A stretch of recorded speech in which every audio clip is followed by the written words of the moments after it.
ਸਤਿ ਸ੍ਰੀ ਅਕਾਲ ਜੀ। ਇੰਜ vice stories channel ਵਿੱਚ ਤੁਹਾਡਾ ਸਵਾਗਤ ਹੈ। ਸ਼ੁਰੂ ਕਰਦੇ ਹਾਂ ਅੱਜ ਦੀ ਕਹਾਣੀ। ਜਰਨੈਲ ਕੁਰੇ, ਅੱਜ ਆਪਣੇ ਦੋਨਾਂ ਦੇ ਲਈ ਚਾਹ ਮੈਂ ਬਣਾ ਕੇ ਲਿਆਉਂਦਾ ਹਾਂ। ਬਹੁਤ ਵਧੀਆ ਹਵਾ ਚੱਲ ਰਹੀ ਹੈ। ਹਲਕੀ ਹਲਕੀ ਧੁੱਪ ਵੀ ਨਿਕਲੀ ਹੈ। ਮੌਸਮ ਦਾ ਆਨੰਦ ਲੈਂਦੇ ਹਾਂ। ਇਕੱਠੇ ਬੈਠ ਕੇ ਚਾਹ ਪੀਵਾਂਗੇ। ਇਕੱਠੇ ਬੈਠ ਕੇ ਚਾਹ ਪੀਣ ਦਾ ਸ਼ੌਂਕ ਕਿੱਥੋਂ ਪੈਦਾ ਹੋ ਗਿਆ? ਸਾਡੀਆਂ ਨੂੰਹਾਂ ਦੇਖਣਗੀਆਂ ਤਾਂ ਕੀ ਕਹਿਣਗੀਆਂ? ਆਪਣੀ ਉਮਰ ਦਾ ਤਾਂ ਲਿਹਾਜ਼ ਕਰੋ। ਜਰਨੈਲ ਕੁਰੇ, ਸ਼ਾਇਦ ਤੂੰ ਭੁੱਲ ਰਹੀ ਹੈ, ਅੱਜ ਸਾਡੇ ਵਿਆਹ ਦੀ ਸਾਲਗਿਰਾ ਹੈ। ਇੰਨਾ ਤਾਂ ਸਾਡਾ ਹੱਕ ਬਣਦਾ ਹੈ ਕਿ ਆਪਣੀ ਪਤਨੀ ਦੇ ਨਾਲ ਕੁਝ ਸਮਾਂ ਬਿਤਾ ਸਕਾਂ। ਬੁੱਢੇ ਹੋ ਕੇ ਤਾਂ ਕੀ ਕੀ ਹੋ ਗਿਆ? ਆਖਰ ਹੈ ਤਾਂ ਇੱਕ ਦੂਜੇ ਦੇ ਜੀਵਨ ਸਾਥੀ, ਇੱਕ ਦੂਜੇ ਦੇ ਦੁੱਖ ਸੁੱਖ ਦੇ ਭਾਗੀਦਾਰ। ਇੰਨਾ ਹੀ ਸੁਣਦੇ ਹੀ ਜਰਨੈਲ ਕੌਰ ਦੇ ਚਿਹਰੇ ਤੇ ਮੁਸਕਰਾਹਟ ਆ ਗਈ। ਪਰ ਅਗਲੇ ਹੀ ਪਲ ਮੰਜੇ ਤੇ ਪਏ ਹੋਏ ਬਲਦੇਵ ਸਿੰਘ ਦਾ ਇਹ ਸੁਪਨਾ ਬਾਰਿਸ਼ ਦੀਆਂ ਤੇਜ਼ੀ ਨਾਲ ਬਰਸਦੀਆਂ ਹੋਈਆਂ ਬੂੰਦਾਂ ਨੇ ਤੋੜ ਦਿੱਤਾ। ਇੱਕ ਹੀ ਝਟਕੇ ਵਿੱਚ ਉਹ ਆਪਣੇ ਸੁਪਨਿਆਂ ਦੀ ਦੁਨੀਆ ਚੋਂ ਬਾਹਰ ਆ ਗਏ। ਬਾਰਿਸ਼ ਦੀਆਂ ਬੂੰਦਾਂ ਵਿੱਚੋਂ ਕਿਤੇ ਮੰਜੇ ਤੇ ਵਿਛੇ ਹੋਏ ਚਾਦਰ ਗਿੱਲੀ ਨਾ ਹੋ ਜਾਵੇ, ਇਹ ਸੋਚ ਕੇ ਕੰਬਦੇ ਹੱਥਾਂ ਨਾਲ ਸਭ ਕੁਝ ਅੰਦਰ ਰੱਖਣ ਲੱਗੇ। ਪਰ ਉਹਨਾਂ ਬੁੱਢੀਆਂ ਹੱਡੀਆਂ ਵਿੱਚ ਹੁਣ ਇੰਨੀ ਜਾਨ ਕਿੱਥੇ ਸੀ? ਹੌਲੀ ਹੌਲੀ ਸਭ ਕੰਮ ਕਰਦੇ ਹੋਏ ਉਹ ਲਗਭਗ ਪੂਰੇ ਭਿੱਜ ਚੁੱਕੇ ਸੀ। ਗਿੱਲੇ ਕੱਪੜੇ ਪਾਏ ਹੋਏ ਸੀ। ਬਲਦੇਵ ਸਿੰਘ ਜੀ ਸੋਟੀ ਦਾ ਸਹਾਰਾ ਲੈ ਕੇ ਲੜਖੜਾਉਂਦੇ ਕਦਮਾਂ ਨਾਲ ਪੌੜੀਆਂ ਤੋਂ ਉਤਰ ਕੇ ਥੱਲੇ ਆ ਰਹੇ ਸੀ। ਉਹਨਾਂ ਦਾ ਸਰੀਰ ਠੰਡ ਦੇ ਕਾਰਨ ਕੰਬ ਰਿਹਾ ਸੀ।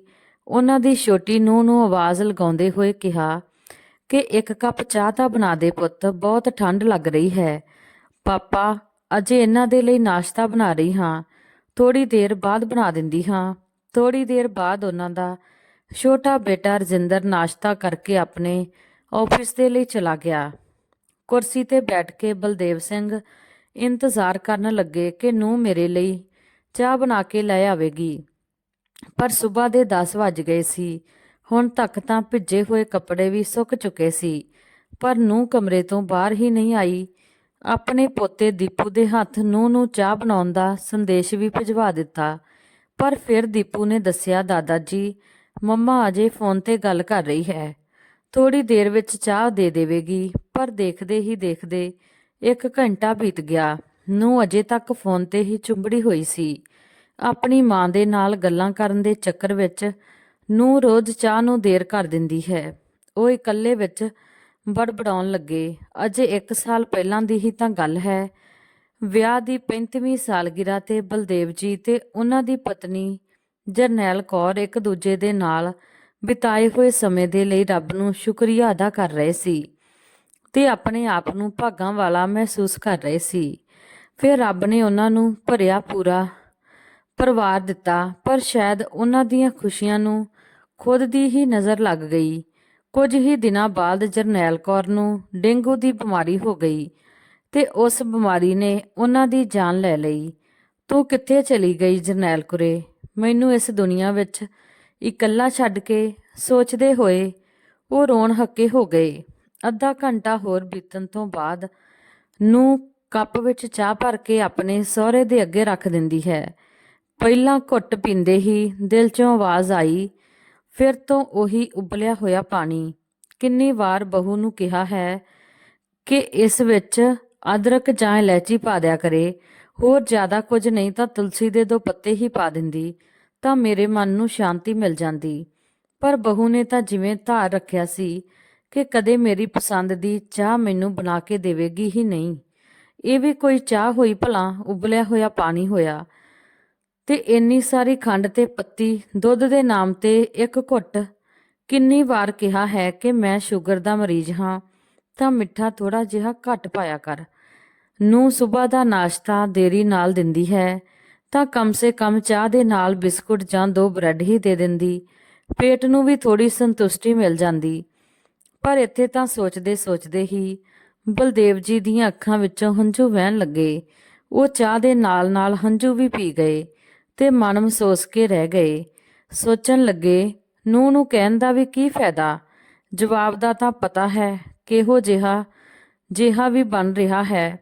ਚੁੱਪਚਾਪ ਖਾ ਪੀ ਲਿਆ ਕਰੋ ਤੇ ਮਾਲਾ ਜਪਿਆ ਕਰੋ। ਜ਼ਿਆਦਾ ਟੋਕਾ ਟਾਕੀ ਕਰਨ ਦੀ ਜ਼ਰੂਰਤ ਨਹੀਂ ਹੈ। ਬਲਦੇਵ ਜੀ ਦੇ 2 ਬੇਟੇ ਤੇ 2 ਨੂੰਹਾਂ ਨੇ। ਉਹਨਾਂ ਦੀ ਪਤਨੀ ਦੀ ਮੌਤ ਤੋਂ ਬਾਅਦ ਦੋਨੇ ਬੇਟਿਆਂ ਨੇ 2 ਮੰਜ਼ਲਾ ਘਰ ਦਾ ਬंटवारा ਕਰ ਲਿਆ। ਉੱਪਰ ਦੇ 2 ਕਮਰੇ ਛੋਟੇ ਬੇਟੇ ਬਹੂ ਨੇ ਲੈ ਲਏ ਤੇ ਹੇਠਲੇ 2 ਕਮਰੇ ਵੱਡੇ ਬੇਟੇ ਬਹੂ ਨੇ ਲੈ ਲਏ। ਬਲਦੇਵ ਜੀ ਤੇ ਉਹਨਾਂ ਦੀ ਪਤਨੀ ਦਾ ਜੋ ਕਮਰਾ ਸੀ ਉਸ ਵਿੱਚ ਵੀ ਬੱਚਿਆਂ ਦਾ ਸਮਾਨ ਰੱਖ ਦਿੱਤਾ। ਉਸ ਨੂੰ ਬੱਚਿਆਂ ਦਾ ਕਮਰਾ ਹੀ ਬਣਾ ਦਿੱਤਾ ਗਿਆ ਤੇ ਇਹ ਕਿਹਾ ਗਿਆ ਕਿ ਮਾਂ ਜੀ ਤਾਂ ਹੁਣ ਹੈ ਨਹੀਂ ਤੇ ਪਾਪਾ ਜੀ ਦਾ ਇੰਨਾ ਸਮਾਨ ਨਹੀਂ ਹੈ ਕਿ ਇੱਕ ਕਮਰਾ ਘੇਰ ਕੇ ਬੈਠਣ। ਪਾਪਾ ਜੀ ਹੁਣ ਤੁਹਾਨੂੰ ਇੰਨੇ ਵੱਡੇ ਕਮਰੇ ਦੀ ਕੀ ਜ਼ਰੂਰਤ ਹੈ? ਛੋਟਾ ਬੇਟਾ ਰਜਿੰਦਰ ਬੋਲਿਆ। ਤਾਂ ਵੱਡੇ ਬੇਟੇ ਮਹਿੰਦਰ ਨੇ ਵੀ ਰਜ਼ਾਮੰਦੀ ਦਿੰਦੇ ਹੋਏ ਕਿਹਾ, ਇਕੱਲੇ ਪਾਪਾ ਤਾਂ ਛੋਟੇ ਜਿਹੇ ਕਮਰੇ ਵਿੱਚ ਵੀ ਰਹਿ ਸਕਦੇ ਨੇ। ਆਪਣੀ ਪਤਨੀ ਜਰਨੈਲ ਕੌਰ ਦੇ ਜਾਣ ਤੋਂ ਬਾਅਦ ਦੋਨੇ ਨੂੰਹਾਂ ਦੀ ਆਪਸ ਵਿੱਚ ਘੁਸਰ-ਮੁਸਰ ਹੁੰਦੀ ਦੇਖ ਕੇ ਬਲਦੇਵ ਜੀ ਨੂੰ ਕੁਝ ਅਜਿਹੀ ਹੀ ਗੱਲ ਦਾ ਸ਼ੱਕ ਤਾਂ ਪਹਿਲਾਂ ਹੀ ਲੱਗ ਚੁੱਕਿਆ ਸੀ। ਨਹੀਂ ਤਾਂ ਇਹ ਦੋਨੇ ਨੂੰਹਾਂ ਹੁੰਦੀਆਂ ਸੀ ਜੋ ਇੱਕ ਦੂਜੇ ਦਾ ਚਿਹਰਾ ਦੇਖ ਕੇ ਵੀ ਖੁਸ਼ ਨਹੀਂ ਸੀ, ਪਰ ਆਪਣੇ ਸਹੁਰੇ ਨੂੰ ਦੁੱਧ ਵਿੱਚੋਂ ਮੱਖੀ ਦੀ ਤਰ੍ਹਾਂ ਕੱਢ ਕੇ ਸੁੱਟਣ ਦੇ ਲਈ ਦੋਨਾਂ ਨੇ ਹੱਥ ਮਿਲਾ ਲਿਆ ਸੀ। ਦੋਨੇ ਬੇਟਿਆਂ ਨੇ ਬਲਦੇਵ ਜੀ ਦਾ ਪਲੰਗ ਛੱਤ ਤੇ ਬਣੇ ਹੋਏ ਛੋਟੇ ਜਿਹੇ ਕਮਰੇ ਵਿੱਚ ਰੱਖ ਦਿੱਤਾ। ਪਹਿਲਾਂ ਤੋਂ ਹੀ ਇਕੱਲੇਪਨ ਦੀ ਮਾਰ ਝੱਲਦੇ ਹੋਏ ਬਲਦੇਵ ਜੀ ਦੇ ਇਕੱਲੇਪਨ ਨੂੰ ਦੋਨਾਂ ਨੂੰਹਾਂ ਪੁੱਤਾਂ ਨੇ ਆਪਣੇ ਇਸ ਫੈਸਲੇ ਨਾਲ ਦੁੱਗਣਾ ਕਰ ਦਿੱਤਾ। ਪਾਪਾ ਜੀ ਗਰਮੀਆਂ ਵਿੱਚ ਤਾਂ ਖੁੱਲੀ ਛੱਤ ਤੇ ਮੰਜੇ ਤੇ ਹੀ ਸੌਂ ਜਾਂਦੇ ਸੀ ਤੇ ਸਰਦੀਆਂ ਵਿੱਚ ਜਿਵੇਂ ਤਿਵੇਂ ਛੋਟੇ ਕਮਰੇ ਵਿੱਚ ਲੱਗੇ ਪਲੰਗ ਤੇ ਰਾਤ ਗੁਜ਼ਾਰ ਲੈਂਦੇ। ਉਹ ਛੋਟਾ ਜਿਹਾ ਕਮਰਾ ਹੋਰ ਵੀ ਛੋਟਾ ਹੋ ਜਾਂਦਾ ਜਦੋਂ ਨੂੰਹਾਂ ਦੀਵਾਲੀ ਦੀ ਸਫਾਈ ਕਰਨ ਤੋਂ ਬਾਅਦ ਫਾਲਤੂ ਸਮਾਨ ਵੀ ਉੱਥੇ ਪਹੁੰਚਾ ਦਿੰਦੀਆਂ। ਉਹਨਾਂ ਦੀ ਪਤਨੀ ਨੂੰ ਮਰੇ ਹੋਏ ਅਜੇ 1 ਮਹੀਨਾ ਵੀ ਨਹੀਂ ਹੋਇਆ ਸੀ ਕਿ ਦੋਨੇ ਬੇਟਾ ਤੇ ਬਹੂ ਅਲੱਗ-ਅਲੱਗ ਰਹਿਣ ਲੱਗੇ ਤੇ ਬਲਦੇਵ ਜੀ ਨੂੰ 2 ਹਿੱਸਿਆਂ ਵਿੱਚ ਵੰਡ ਕੇ ਰੱਖ ਦਿੱਤਾ। 2 ਨੂੰਹਾਂ ਵਿੱਚੋਂ ਪਾਪਾ ਜੀ ਦੀ 3 ਟਾਈਮ ਦੀ ਰੋਟੀ ਕਿਵੇਂ ਵੰਡੀ ਜਾਵੇ? ਇਸ ਸਵਾਲ ਦਾ ਬਹੁਤ ਹੀ ਅਨੋਖਾ ਹੱਲ ਕੱਢਿਆ ਗਿਆ ਕਿ ਪਾਪਾ ਜੀ ਨੂੰ 2 ਟਾਈਮ ਦੀ ਹੀ ਰੋਟੀ ਦਿੱਤੀ ਜਾਵੇਗੀ। ਸੁਬਾਹ ਦੀ ਚਾਹ ਤੇ ਰੋਟੀ ਛੋਟੀ ਨੂੰਹ ਦੇ ਵੱਲੋਂ ਮਿਲੇਗੀ ਤੇ ਸ਼ਾਮ ਦੀ ਚਾਹ ਤੇ ਰਾਤ ਦੇ ਟਾਈਮ ਦਾ ਖਾਣਾ ਵੱਡੀ ਨੂੰਹ ਵੱਲੋਂ ਦਿੱਤਾ ਜਾਵੇਗਾ। ਛੋਟੀ ਨੂੰਹ ਸੀ ਕਿ ਸੁਬਾਹ ਦਾ ਚਾਹ ਨਾਸ਼ਤਾ ਵੀ ਉਹਨਾਂ ਨੂੰ ਤਰਸਾ ਕੇ ਦਿੰਦੀ ਸੀ, ਕਿਉਂਕਿ ਰੋਜ਼ ਸੁਬਾਹ ਆਪਣੀ ਮਾਂ ਦੇ ਨਾਲ 1 ਘੰਟਾ ਗੱਲ ਕਰਨੀ ਉਸ ਦੇ ਲਈ ਬਹੁਤ ਜ਼ਰੂਰੀ ਸੀ। ਕਦੇ-ਕਦੇ ਤਾਂ ਬਲਦੇਵ ਜੀ ਆਪਣਾ ਸਬਰ ਗਵਾ ਦਿੰਦੇ ਤੇ ਗੁੱਸੇ ਵਿੱਚ ਕਹਿ ਦਿੰਦੇ, ਬਹੂ ਮੈਨੂੰ ਖਾਣਾ ਤਾਂ ਸਮੇਂ ਤੇ ਦੇ ਦਿਆ ਕਰ। ਤਾਂ ਛੋਟੀ ਬਹੂ ਅੱਗੋਂ ਜਵਾਬ ਦੇ ਕੇ ਉਹਨਾਂ ਦਾ ਮੂੰਹ ਬੰਦ ਕਰ ਦਿੰਦੀ। ਆਪਣੇ ਸਹੁਰੇ ਦੀ ਉਮਰ ਦੀ ਤਾਂ ਜਰਾ ਵੀ ਪਰਵਾਹ ਨਹੀਂ ਕਰਦੀ ਸੀ। ਨਾਸ਼ਤਾ ਮਿਲਣ ਤੋਂ ਬਾਅਦ ਜਦੋਂ ਤੱਕ ਰਾਤ ਦਾ ਖਾਣਾ ਮਿਲਦਾ ਉਦੋਂ ਤੱਕ ਬਲਦੇਵ ਜੀ ਬਹੁਤ ਦੁਖੀ ਹੋ ਜਾਂਦੇ ਤੇ ਵੱਡੀ ਨੂੰ ਸੀ ਕਿ 2 ਰੋਟੀਆਂ ਤੋਂ ਜ਼ਿਆਦਾ ਬਣਾਉਣ ਵਿੱਚ ਵੀ ਉਸ ਨੂੰ ਤਕਲੀਫ ਹੁੰਦੀ ਸੀ। ਉਸ ਖਾਣੇ ਦੇ ਨਾਲ ਉਹਨਾਂ ਦਾ ਪੇਟ ਵੀ ਨਹੀਂ ਭਰ ਪਾਉਂਦਾ ਸੀ। ਸ਼ਾਮ ਦੇ ਸਮੇਂ ਭੁੱਖ ਨਾਲ ਤੜਫਦੇ ਹੋਏ ਬਲਦੇਵ ਜੀ ਸੋਚਣ ਲੱਗੇ ਕਿ ਨੂੰਹ ਨੂੰ ਕੁਝ ਕਹਿੰਦਾ ਹਾਂ ਤਾਂ ਉਲਟਾ 4 ਗੱਲਾਂ ਸੁਣਾ ਦਿੰਦੀ ਹੈ ਕਿ ਆਪਣੀ ਉਮਰ ਵਿੱਚ ਖਾਣੇ ਤੇ ਲਗਾਮ ਲਗਾਓ, ਇੰਨਾ ਖਾਣਾ ਚੰਗੀ ਗੱਲ ਨਹੀਂ ਹੈ ਤੇ ਫਿਰ ਤੁਸੀਂ ਕੋਈ ਕੰਮ ਕਰਨ ਥੋੜੀ ਜਾਂਦੇ ਹੋ। ਇੰਨਾ ਖਾਣਾ ਖਾਓਗੇ ਤਾਂ ਪਚਣਾ ਮੁਸ਼ਕਲ ਹੋ ਜਾਵੇਗਾ ਤੇ ਜੇ ਬਿਮਾਰ ਹੋ ਗਏ ਤਾਂ ਸਾਡੇ ਤੋਂ ਸੇਵਾ ਨਹੀਂ ਹੋਵੇਗੀ। ਤੁਰਦੇ ਫਿਰਦੇ ਹੀ ਇਸ ਦੁਨੀਆ ਤੋਂ ਜਾਇਓ ਤਾਂ ਕਿ ਸਾਨੂੰ ਕੋਈ ਪਰੇਸ਼ਾਨੀ ਨਾ ਹੋਵੇ। ਹੈਰਾਨੀ ਦੀ ਗੱਲ ਤਾਂ ਇਹ ਸੀ ਕਿ ਦੋਨੇ ਨੂੰਹਾਂ ਆਪਣੇ ਸਹੁਰੇ ਨੂੰ ਇਹ ਗੱਲਾਂ ਉਹਨਾਂ ਦੇ ਬੇਟਿਆਂ ਦੇ ਸਾਹਮਣੇ ਵੀ ਸੁਣਾ ਦਿੰਦੀਆਂ ਸੀ ਤੇ ਮਜਾਲ ਹੈ ਕਿ ਬੇਟੇ ਆਪਣੀਆਂ ਪਤਨੀਆਂ ਦਾ ਵਿਰੋਧ ਕਰਦੇ। ਆਪਣੀਆਂ ਨੂੰਹਾਂ ਦੇ ਮੂੰਹ ਵਿੱਚੋਂ ਇਸ ਤਰ੍ਹਾਂ ਦੀਆਂ ਗੱਲਾਂ, ਤਿੱਖੀਆਂ ਗੱਲਾਂ ਸੁਣ ਕੇ ਬਲਦੇਵ ਜੀ ਭਰੀਆਂ ਅੱਖਾਂ ਦੇ ਨਾਲ ਵਾਪਸ ਆਪਣੇ ਕਮਰੇ ਵਿੱਚ ਚਲੇ ਗਏ। ਕਮਰੇ ਵਿੱਚ ਰੱਖੀ ਆਪਣੀ ਪਤਨੀ ਦੀ ਤਸਵੀਰ ਨਾਲ ਗੱਲਾਂ ਕਰਨ ਲੱਗੇ। ਦੇਖ ਲਿਆ ਜਰਨੈਲ ਕੁਰੇ, ਤੇਰੇ ਬੇਟਿਆਂ ਨੇ ਕੀ ਦਿਨ ਦਿਖਾ ਦਿੱਤੇ ਨੇ ਮੈਨੂੰ। ਜਦੋਂ ਤੱਕ ਤੂੰ ਮੇਰੇ ਨਾਲ ਸੀ ਮੇਰੇ ਆਤਮ ਸਨਮਾਨ ਤੇ ਆਂਚ ਤੱਕ ਨਹੀਂ ਆਉਣ ਦਿੱਤੀ। ਮੇਰੀ ਹਰ ਛੋਟੀ ਵੱਡੀ ਜ਼ਰੂਰਤ ਦਾ ਖਿਆਲ ਰੱਖਦੀ ਸੀ। ਤੇਰਾ ਸਾਥ ਸੀ ਤਾਂ ਜ਼ਿੰਦਗੀ ਵਿੱਚ ਆਉਣ ਵਾਲੀਆਂ ਪਰੇਸ਼ਾਨੀਆਂ ਵੀ ਮੇਰਾ ਕੁਝ ਨਹੀਂ ਵਿਗਾੜ ਪਾਉਂਦੀਆਂ ਸੀ, ਪਰ ਤੇਰੇ ਜਾਣ ਦੇ ਨਾਲ-ਨਾਲ ਮੇਰਾ ਜੀਵਨ ਵੀ ਖਿੱਲਰ ਕੇ ਰਹਿ ਗਿਆ। ਕੋਈ ਵੀ ਆ ਕੇ ਮੈਨੂੰ ਕੁਝ ਵੀ ਸੁਣਾ ਦਿੰਦਾ ਹੈ ਤੇ ਮੈਂ ਚੁੱਪਚਾਪ ਸੁਣਦਾ ਰਹਿੰਦਾ ਹਾਂ। ਜਿਹੋ ਜਿਹਾ ਖਾਣਾ ਤੇਰੀ ਨੂੰਹ ਮੈਨੂੰ ਦਿੰਦੀ ਹੈ ਮੈਂ ਚੁੱਪ ਕਰਕੇ ਖਾ ਲੈਂਦਾ ਹਾਂ। ਫਿਰ ਵੀ ਅਜਿਹੇ ਤਾਨੇ। ਹੁਣ ਤਾਂ ਸਿਰਫ ਸਰੀਰ ਦਾ ਢਾਂਚਾ ਹੀ ਬਚਿਆ ਹੈ। ਮੇਰੀ ਜਾਨ ਤਾਂ ਉਸ ਦਿਨ ਨਿਕਲ ਗਈ ਸੀ ਜਿਸ ਦਿਨ ਤੂੰ ਮੇਰੇ ਤੋਂ ਜੁਦਾ ਹੋਈ ਸੀ। ਮੈਨੂੰ ਪਤਾ ਹੈ ਕਿ ਮੇਰੀ ਅਜਿਹੀ ਹਾਲਤ ਦੇਖ ਕੇ ਤਾਂ ਚੈਨ ਤੈਨੂੰ ਵੀ ਨਹੀਂ ਹੁੰਦਾ ਹੋਵੇਗਾ। ਬਲਦੇਵ ਜੀ ਸੋਚਣ ਲੱਗੇ, ਜਦੋਂ ਮੇਰੀ ਪੈਨਸ਼ਨ ਆਉਂਦੀ ਹੈ ਤਾਂ ਦੋਨੇ ਬੇਟੇ ਉਸ ਤੇ ਝਪਕ ਪੈਂਦੇ ਨੇ ਤੇ ਆਪਸ ਵਿੱਚ ਅੱਧੀ ਅੱਧੀ ਵੰਡ ਲੈਂਦੇ ਨੇ। ਉਹਨਾਂ ਨੂੰ ਆਪਣੇ ਹੱਕ ਦਾ ਤਾਂ ਪਤਾ ਹੈ, ਪਰ ਫਰਜ਼ ਨਿਭਾਉਣਾ ਨਹੀਂ ਜਾਣਦੇ। ਅਜੇ ਤਾਂ ਮੇਰੀ ਪੈਨਸ਼ਨ ਘਰ ਵਿੱਚ ਆ ਰਹੀ ਹੈ, ਤਾਂ ਵੀ ਬੇਟਿਆਂ ਨੂੰਹਾਂ ਦਾ ਇਹ ਹਾਲ ਹੈ। ਜੇ ਪੈਨਸ਼ਨ ਵੀ ਨਾ ਹੁੰਦੀ ਤਾਂ ਇਹ ਲੋਕ ਨਾ ਜਾਣੇ ਮੇਰਾ ਕੀ ਹਾਲ ਕਰਦੇ। ਬਲਦੇਵ ਜੀ ਸੋਚਣ ਲੱਗੇ ਕਿ ਉਮਰ ਹੋਣ ਦੇ ਬਾਵਜੂਦ ਜਰਨੈਲ ਨੇ ਸਾਰਾ ਘਰ ਸੰਭਾਲਿਆ ਹੋਇਆ ਸੀ। ਜਦੋਂ ਤੱਕ ਮੇਰੀ ਪਤਨੀ ਘਰ ਸੰਭਾਲ ਰਹੀ ਸੀ, ਘਰ ਦਾ ਸਾਰਾ ਕੰਮ ਕਰਦੇ ਹੋਏ ਵੀ ਉਸ ਦੇ ਚਿਹਰੇ ਤੇ ਇੱਕ ਵੀ ਤਿਉੜੀ ਤੱਕ ਨਹੀਂ ਆਈ ਸੀ। ਕਿੰਨਾ ਧਿਆਨ ਰੱਖਦੀ ਸੀ ਦੋਨੇ ਬੇਟਿਆਂ ਦਾ। ਕਿਸੇ ਬੇਟੇ ਨੂੰ ਇੱਕ ਸਬਜ਼ੀ ਪਸੰਦ ਨਾ ਹੁੰਦੀ ਤਾਂ ਤੁਰੰਤ ਦੂਜੀ ਬਣਾ ਕੇ ਹਾਜ਼ਰ ਕਰ ਦਿੰਦੀ, ਪਰ ਖਾਲੀ ਪੇਟ ਨਾ ਸੌਣ ਦਿੰਦੀ। ਆਪਣੇ ਬੇਟਿਆਂ ਨੂੰ ਵਿਆਹ ਤੋਂ ਪਹਿਲਾਂ ਤੱਕ ਤਾਂ ਬੇਟੇ ਬਹੁਤ ਮਾਣ ਸਨਮਾਨ ਦਿੰਦੇ ਸੀ ਸਾਨੂੰ। ਆਪਣੇ ਬੇਟਿਆਂ ਨੂੰ ਸਰਵਣ ਕੁਮਾਰ ਦੀ ਤਰ੍ਹਾਂ ਕਹਿੰਦੇ ਹੋਏ ਮੈਂ ਫੁੱਲਾ ਨਹੀਂ ਸਮਾਉਂਦਾ ਸੀ। ਹਮੇਸ਼ਾ ਕਹਿੰਦਾ ਸੀ, ਦੇਖੀ ਜਰਨੈਲ ਕੁਰੇ, ਸਾਨੂੰ ਦੋਨਾਂ ਨੂੰ ਆਪਣਾ ਬੁਢਾਪਾ ਬਹੁਤ ਸੁੱਖ ਵਿੱਚ ਕਟਵਾਉਣਗੇ। ਇੰਨੇ ਚੰਗੇ ਸੰਸਕਾਰ ਜੋ ਦਿੱਤੇ ਨੇ ਆਪਾਂ ਆਪਣੇ ਪੁੱਤਾਂ ਨੂੰ।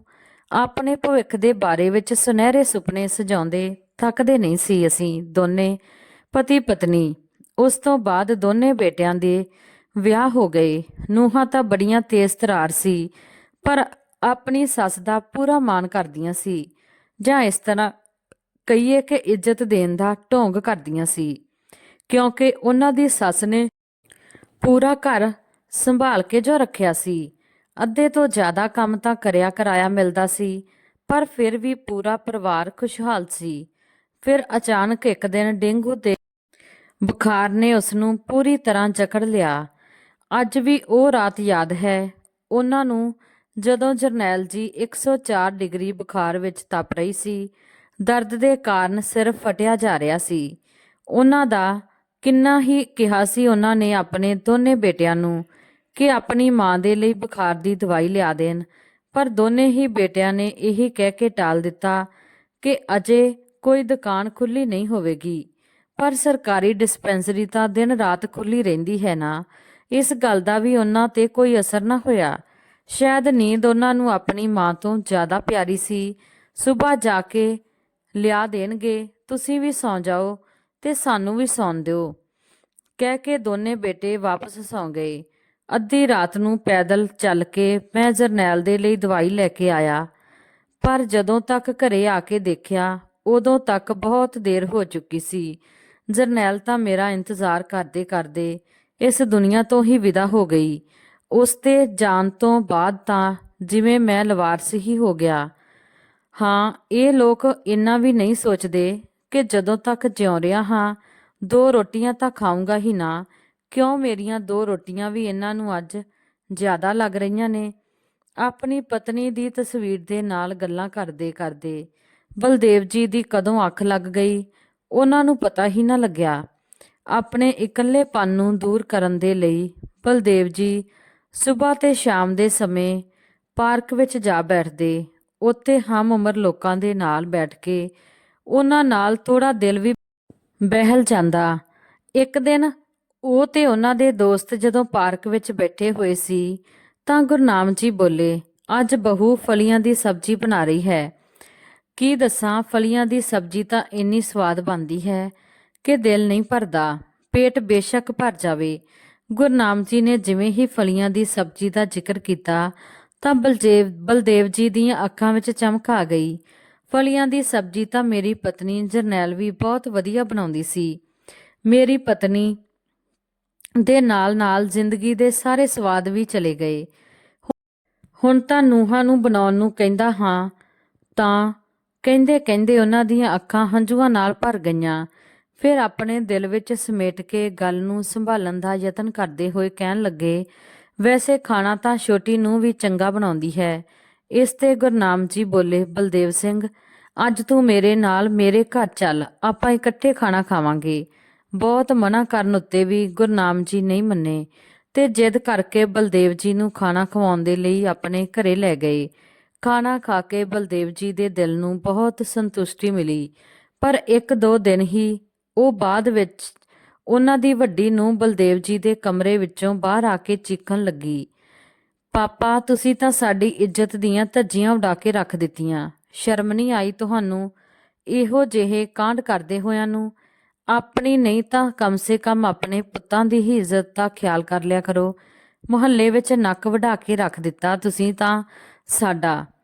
ਬਲਦੇਵ ਜੀ ਜੋ ਹੈਰਾਨੀ ਨਾਲ ਆਪਣੀ ਨੂੰਹ ਦੀਆਂ ਗੱਲਾਂ ਸੁਣ ਰਹੇ ਸੀ, ਬੋਲੇ, ਪਰ ਪੁੱਤ ਮੈਂ ਅਜਿਹਾ ਕੀ ਕਰ ਦਿੱਤਾ ਜੋ ਤੁਸੀਂ ਇੰਨਾ ਚੀਖ ਰਹੇ ਹੋ?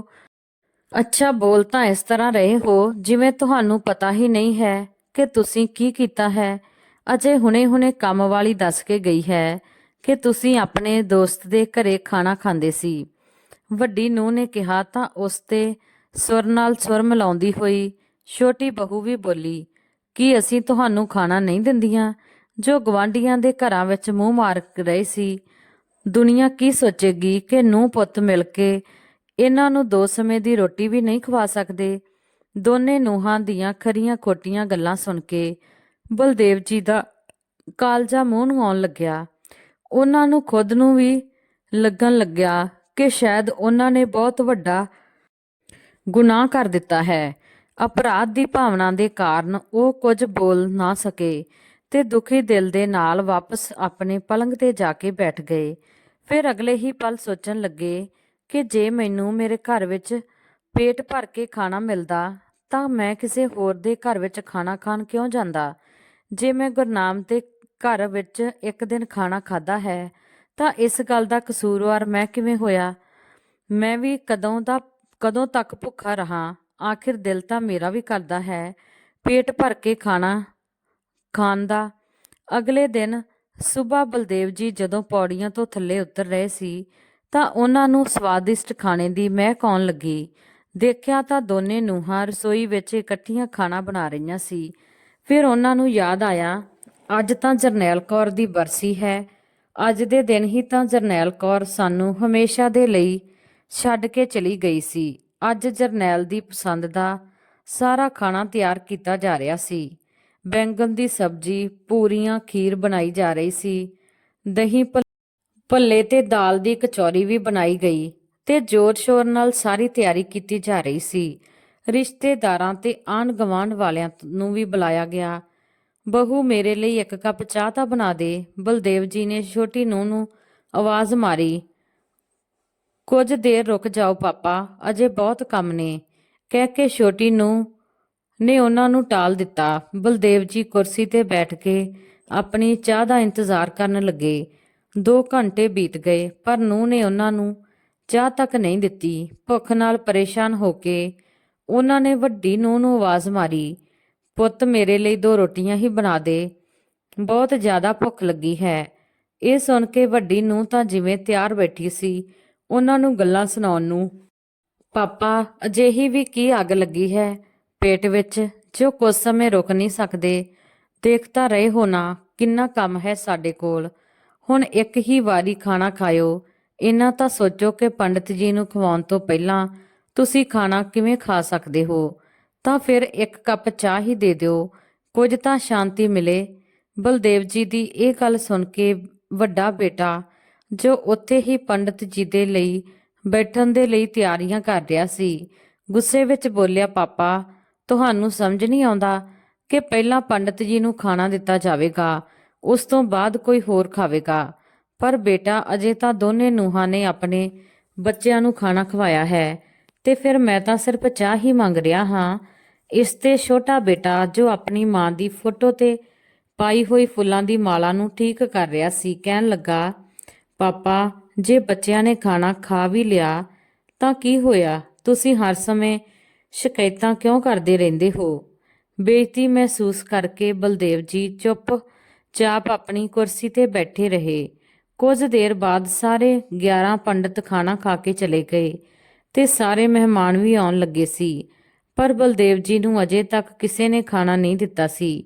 ਸੋਚਣ ਲੱਗੇ, ਹਾਏ ਰੱਬਾ, ਵਿਧੀ ਦੇ ਵਿਧਾਨ ਇਹ ਇੱਕ ਐਸਾ ਦਸਤੂਰ ਹੈ ਕਿ ਜਿਉਂਦੇ ਜੀ ਤਾਂ ਆਪਣੇ ਬਜ਼ੁਰਗਾਂ ਨੂੰ ਇਹ ਪੁੱਛਦੇ ਵੀ ਨਹੀਂ ਕਿ ਉਸ ਨੂੰ ਕੀ ਪਸੰਦ ਹੈ ਕੀ ਨਹੀਂ, ਪਰ ਮਰੇ ਹੋਏ ਬੰਦੇ ਦੀ ਪਸੰਦ ਦੀਆਂ ਚੀਜ਼ਾਂ ਬਣਾਈਆਂ ਜਾ ਰਹੀਆਂ ਨੇ ਤੇ ਪੰਡਤਾਂ ਨੂੰ ਖਵਾਈਆਂ ਜਾ ਰਹੀਆਂ ਨੇ।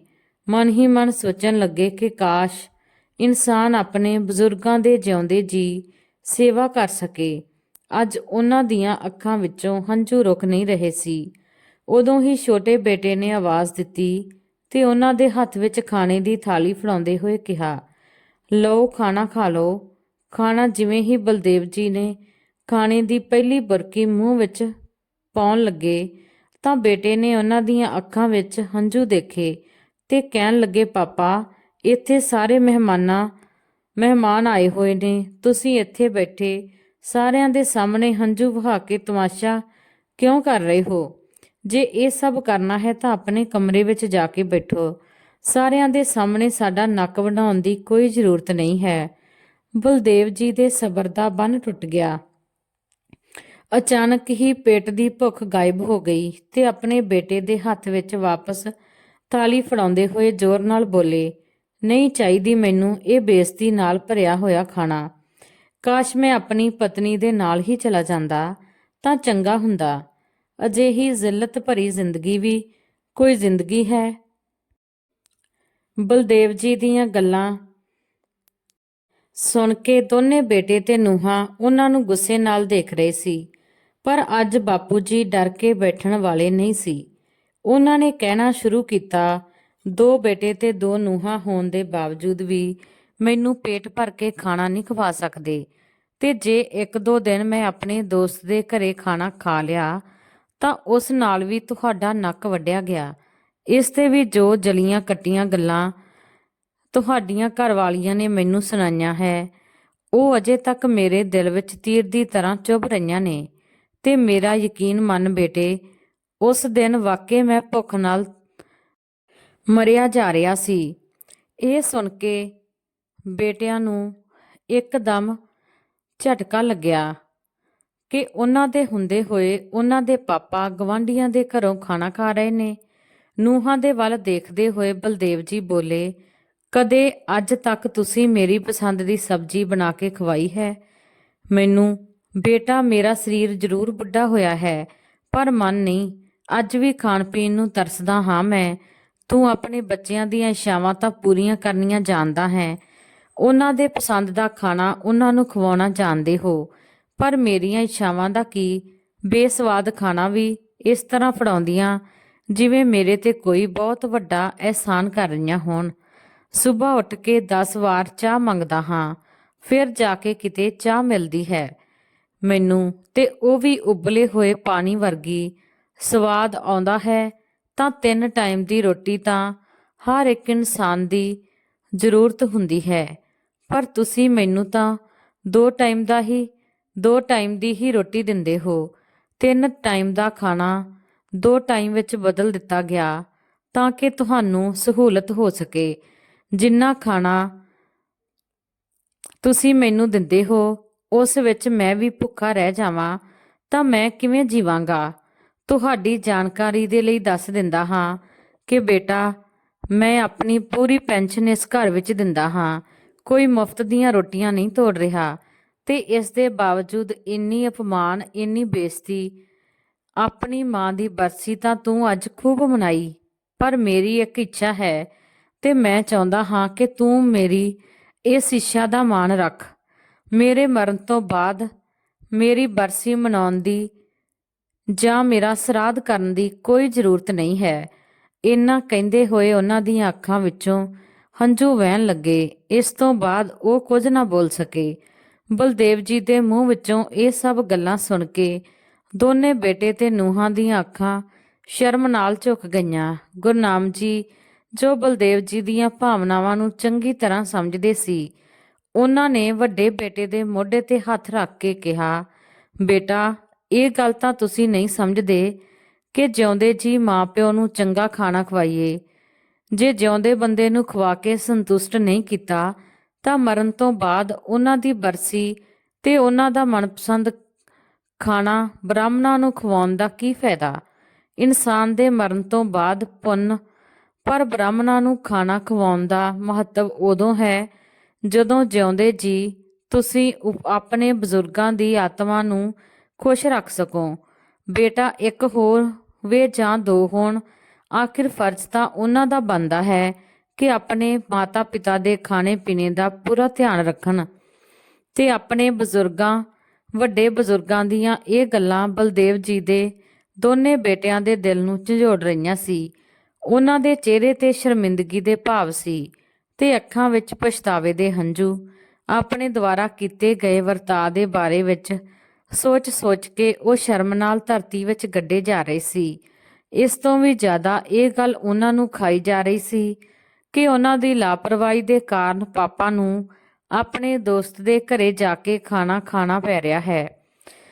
ਸਾਰੇ ਮਹਿਮਾਨਾਂ ਦੇ ਜਾਣ ਤੋਂ ਬਾਅਦ ਦੋਨੇ ਬੇਟਿਆਂ ਨੇ ਪਾਪਾ ਦੇ ਪੈਰਾਂ ਵਿੱਚ ਡਿੱਗ ਕੇ ਉਹਨਾਂ ਤੋਂ ਮਾਫੀ ਮੰਗੀ ਤੇ ਆਪਣੀਆਂ ਪਤਨੀਆਂ ਨੂੰ ਆਦੇਸ਼ ਦਿੱਤਾ ਕਿ ਮੰਮੀ ਪਾਪਾ ਦਾ ਜੋ ਕਮਰਾ ਉਹਨਾਂ ਨੇ ਬੱਚਿਆਂ ਨੂੰ ਦਿੱਤਾ ਸੀ ਉਸ ਨੂੰ ਖਾਲੀ ਕਰਕੇ ਉਸ ਵਿੱਚ ਪਾਪਾ ਦਾ ਸਮਾਨ ਵਾਪਸ ਰੱਖੋ ਤੇ ਪਾਪਾ ਦੇ ਖਾਣੇ ਦਾ ਖਾਸ ਧਿਆਨ ਰੱਖਣ ਦੀ ਹਦਾਇਤ ਦਿੱਤੀ। ਅੱਜ ਬਲਦੇਵ ਜੀ ਆਪਣੇ ਕਮਰੇ ਵਿੱਚ ਡਬਲ ਬੈੱਡ ਤੇ ਬੈਠੇ ਹੋਏ ਟੈਲੀਵਿਜ਼ਨ ਦੇਖਣ ਦਾ ਆਨੰਦ ਲੈ ਰਹੇ ਸੀ ਤੇ ਸਵਾਦਿਸ਼ਟ ਭੋਜਨ ਦਾ ਲੁਤਫ ਉਠਾ ਰਹੇ ਸੀ।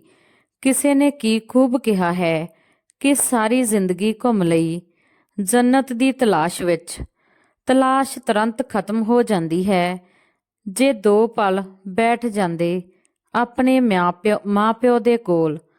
ਦੋਸਤੋ, ਇਹ ਸੀ ਜੀ ਆਪਣੀ ਅੱਜ ਦੀ ਕਹਾਣੀ ਕਿ ਮਾਂ ਪਿਓ ਦੇ ਨਾਲ ਹੀ ਜੰਨਤ ਹੁੰਦੀ ਹੈ, ਉਹਨਾਂ ਦੇ ਪੈਰਾਂ ਵਿੱਚ ਜੰਨਤ ਹੁੰਦੀ ਹੈ। ਜੇ ਜਿਉਂਦੇ ਜੀ ਉਹਨਾਂ ਨੂੰ ਵਧੀਆ ਸੰਭਾਲ ਲਿਆ ਤਾਂ ਮਰਨ ਤੋਂ ਬਾਅਦ ਸਾਨੂੰ ਸਵਰਗ ਮਿਲਦਾ ਹੈ। ਜੇਕਰ ਤੁਹਾਨੂੰ ਕਹਾਣੀ ਵਧੀਆ ਲੱਗੀ ਤਾਂ ਲਾਈਕ ਸ਼ੇਅਰ ਕਮੈਂਟ ਜ਼ਰੂਰ ਕਰਨਾ ਤੇ ਚੈਨਲ ਨੂੰ ਸਬਸਕ੍ਰਾਈਬ ਕਰਨਾ ਕਦੇ ਨਾ ਭੁੱਲਣਾ। ਕਹਾਣੀ ਸੁਣਨ ਦੇ ਲਈ ਤੁਹਾਡਾ ਬਹੁਤ ਬਹੁਤ ਧੰਨਵਾਦ। ਮਿਲਦੇ ਹਾਂ ਕਿਸੇ ਨਵੀਂ ਕਹਾਣੀ ਦੇ ਨਾਲ। ਤਦ ਤੱਕ ਲਈ ਸਤਿ ਸ੍ਰੀ ਅਕਾਲ ਜੀ।